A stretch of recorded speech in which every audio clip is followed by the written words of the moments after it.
మన ప్రభువును రక్షకుడునైన యేసుక్రీస్తు వారి శ్రేష్టమైన నామంలో అందరికీ వందనములు.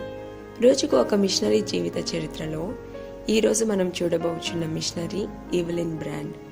జననం మే మాసం 1879, మరణం 18/12/1974, స్వస్థలం ఇంగ్లాండ్ దేశంలోని లండన్, దర్శన స్థలము భారతదేశం. కొల్లి కొండలు, వర్షం భారీగా కురుస్తుంది. ఆ భారీ వర్షంలో ఒక నూతన వధువు తన భర్తతో కలిసి 3700 అడుగుల ఎత్తున్న కొండపైకి మిషనరీ సేవ నిమిత్తమై ఎక్కుతుంది. అది వారి పెళ్లి రోజు అంటే ఆశ్చర్యమే. ఆమె మరెవరో కాదు, జెస్సీ మాన్ బ్రాండ్ యొక్క సహచారిని మరియు కొల్లి కొండల్లోని ప్రజలకు సువార్త వెలుగును ప్రసరింపచేయుటకు తన జీవితాన్ని అంకితం చేసిన ఈవెలిన్ బ్రాండ్. ఒక సంపన్న కుటుంబంలో జన్మించిన ఈవెలిన్ చిన్న వయసులోనే క్రీస్తుని తన రక్షకునిగా అంగీకరించి 11 సంవత్సరాల వయసులో బాప్తిస్మం పొందారు. ఇంటిలోనూ మరియు సంఘంలోనూ భారతదేశంలోని మిషనరీ సేవల గురించి ఆమె విన్నారు. దక్షిణ భారతదేశంలోని కొండ ప్రాంతాల్లో నివసించే ప్రజల కొరకైన ఒక మిషనరీ పత్రికలో ప్రచురించబడిన లేఖలు ఆమె ముందు ఒక సవాలును ఉంచాయి. మిషనరీ సేవ కొరకైన దేవుని పిలుపును గ్రహించిన ఆమె వెంటనే దేవుని సేవకై తన జీవితాన్ని సమర్పించుకున్నారు. తదుపరి 1911వ సంవత్సరంలో స్ట్రిక్ట్ బాప్టిస్ట్ సొసైటీ ద్వారా ఆమె భారతదేశానికి మిషనరీగా నియమించబడ్డారు. 1912వ సంవత్సరంలో భారతదేశంలోని తమిళనాడు రాష్ట్రానికి వచ్చారు ఈవెలిన్. ఆమె తమిళ భాషను నేర్చుకుని మృత్యు కొండలు అని పిలువబడే కొల్లి కొండలలో తన పరిచర్యను ప్రారంభించారు.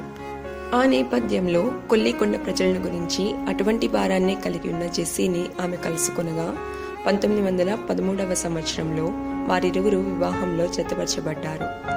ఈవెలిన్ తన భర్తతో కలిసి గ్రామాల్లో సువార్తను ప్రకటించుటకు ఎంతో ఉత్సాహంగా కాలినడకన వెళ్లేవారు. వారిరువురు కలిసి ప్రజలకు విద్యను మరియు వైద్య సహాయాన్ని అందించారు.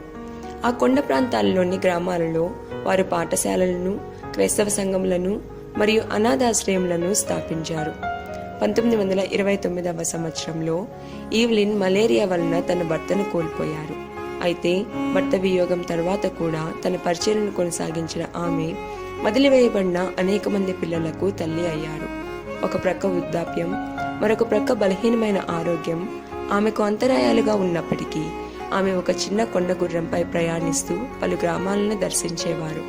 కొంతకాలం అక్కడే బస చేసి ప్రజలకు బోధించటం, మందులను పంపిణీ చేయటం మరియు వదిలివేయబడిన పిల్లలను కాపాడటం మొదలగు సేవలను అందించేవారు. ఆమె చేసిన సేవ ఫలితంగా తూర్పు కనుమలలోని 5 పర్వత శ్రేణులు సువార్త వెలుగును చూశాయి.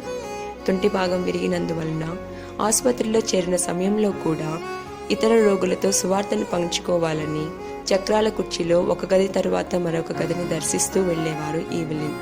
35 సంవత్సరాలకు పైగా చేసిన నిర్విరామ సేవ తర్వాత తాను ప్రేమించి పరిచర్య చేసిన ప్రజల మధ్యలోనే ఆమె తుది శ్వాసను విడిచి తన ప్రభువును చేరుకొనుటకు పయనమయ్యారు.